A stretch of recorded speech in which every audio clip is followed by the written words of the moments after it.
One of the most expensive things I've ever paid for wasn't a bad business decision. It wasn't a failed investment. It wasn't a mistake in business. It was isolation. Because isolation doesn't show up on your P&L, doesn't show up on your balance sheet.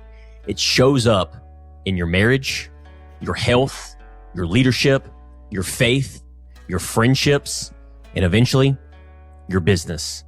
Over the last couple weeks, I've been reminded just how expensive isolation can be. And today, I want to talk about it. The lie entrepreneurs believe, leaders and business owners that I have come to know, and even myself looking myself in the mirror. The lie sounds like this, and you may resonate with this. This is something that I consistently say myself. I'm going to continue to push through. I'm going to fight, no pain, no gain. I'll handle it myself. I don't need help. I'll talk about it later.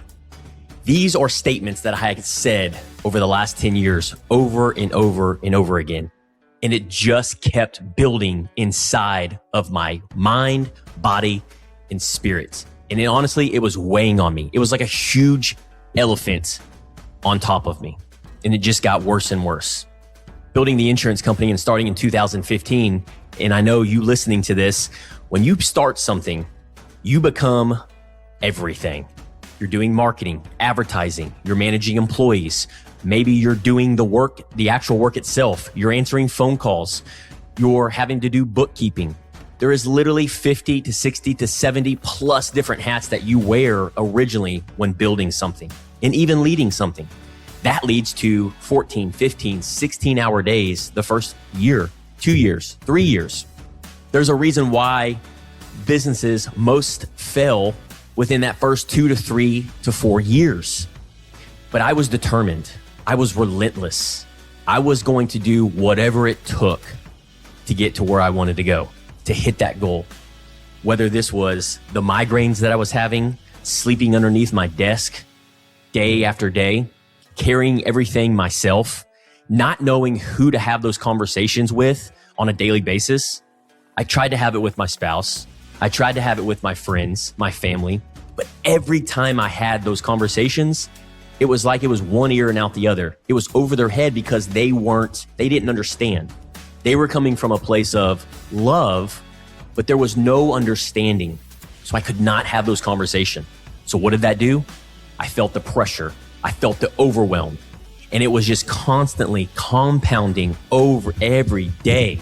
But I had that goal. I had that dream. I had that vision on what I wanted to do at all cost. And the scary thing about it is nobody knew. I was thinking this was normal. And from the outside, everything looked fine. To society, to social media, to my family. They thought I was successful. And sure, to society it was, but internally something was off. Here recently, a few days ago, I lost someone very, very close to me that I've known for nearly 30 plus years. I had shared this on my socials that when I had first moved to Conroe in 1997, I had met this individual and we were both on the same bus. And I'm sure you listening to this have seen the Forrest Gump story where Forrest Gump gets on the bus and he walks down the aisle of the bus and seat after seat after seat, they say, can't sit here, can't sit here. But then there's one girl who in this place was my good buddy, said, you can sit here. And it was in that moment where I had felt seen, valued, and connected, like I was welcomed. And ever since then, that first individual that I had met in Conroe, Texas, I had spent the next 30 years of my life growing to love this individual and become a brother. We recently, after 25 to 30 years, you know how life happens, business, family, kids, we grew in different directions and we went in different directions.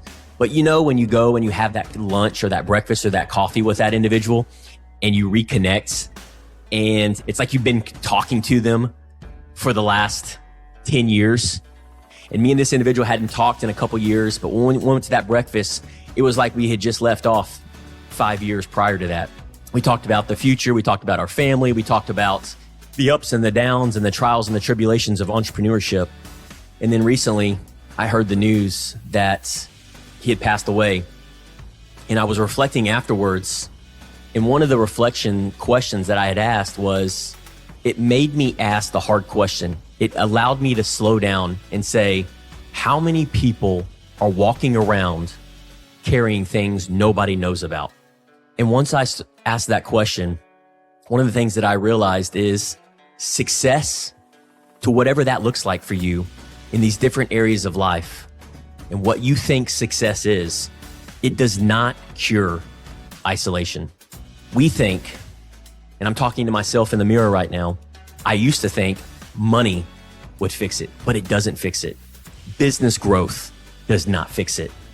Achievement doesn't fix it.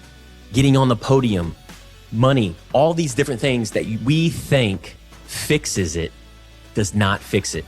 And what I have learned with entrepreneurs, business owners, and leaders, we think when I hit the next goal, I'll feel better. I cannot count how many times I still struggle with this to this day, where I say, that next goal that I'm going to hit, I'm going to get that dopamine hit. I'm going to get that endorphin from hitting that goal, from that endurance goal, from that business goal, from that revenue goal, from that sale. I'm going to feel better. But let's be honest. I know this and you know this. Every goal that's achieved within 24 hours, maybe even 24 minutes, that goal, it's on to the next goal. That dopamine hit gets gone so quickly. You're like, oh my gosh, I did this for how long? I sacrificed how much? It cost this much, all for that goal that left us feeling empty inside within 24 hours. And one of the things that I've learned is isolation follows you everywhere. After every goal, it follows you and you have to fight it. The loneliest seasons of my life wasn't when I had nothing, when I had my back up against the wall. It was when I was carrying everything alone. And what changed for me, this is where I started forging myself. I started praying, asking God for help, on guidance, on bringing the right mentors into my life, on bringing the right people, allowing me to forge myself into a community of like-minded individuals that I could share what I was going through, that would understand my perspective. I started having weekly coffee dates with Kendra because there was zero emotional connection.